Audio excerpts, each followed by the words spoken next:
What's up, you penis? Welcome. Everyone take a seat. Alright. Make sure it's a good comfy seat, so go ahead and find another seat, because the seat you just found was not comfy, I could tell. Also, it's very fucking cold out. It's 48 degrees right now. It's like really, really fucking abnormal.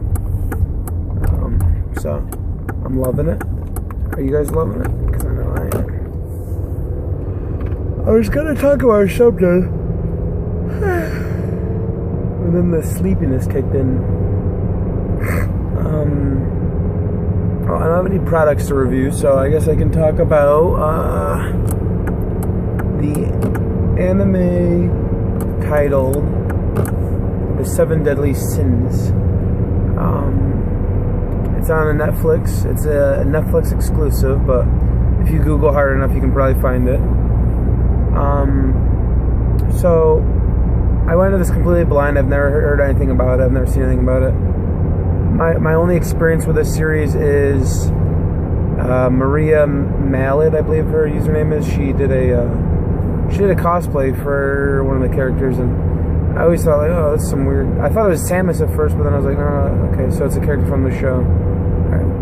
But like, literally, I've never heard anything about the show, so went into this completely blind.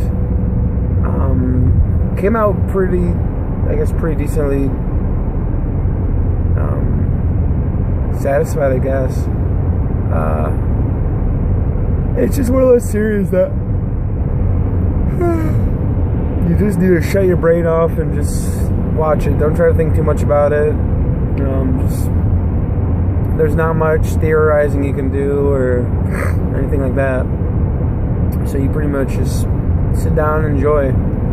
You know, it's like Gurren Lagann or Kill la Kill. You just watch it. It's pure entertainment.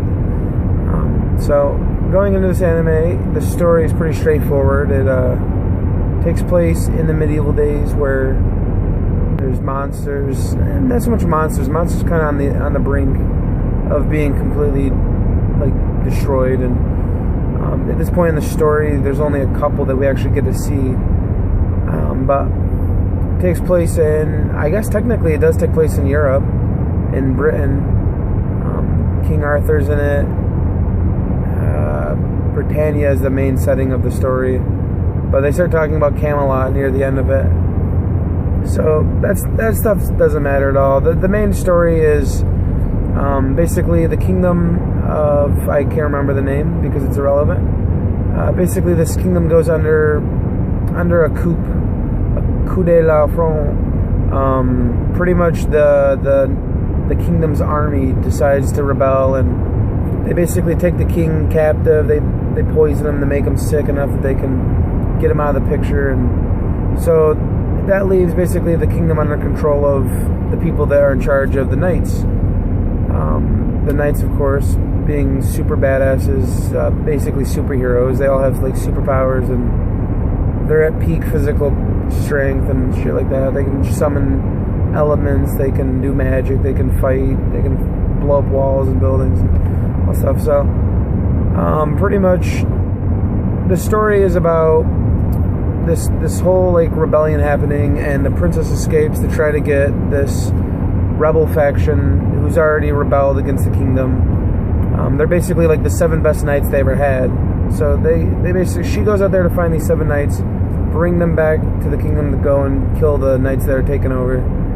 Pretty straightforward. Very, very predictable, very, very average storytelling and characterization. It's very stylized, but none of the characters have any depth, so it's just kind of like you know where these characters are gonna go. They also leave the story open on a cliffhanger, so there's definitely room for a season 2. But if they don't make it, it's whatever. The story, I give it a 0.5 out of 1, just because it's average. As for the story, or not the story, the fucking music, I'll give that a 0. Nothing was memorable at all about the music. What else can I say about it? I guess the fight scenes and the general like animation, that I'll give a solid 1 out of 1, just because it is it is well animated. Like, what I mean by that is the animation isn't like very detailed or very anything.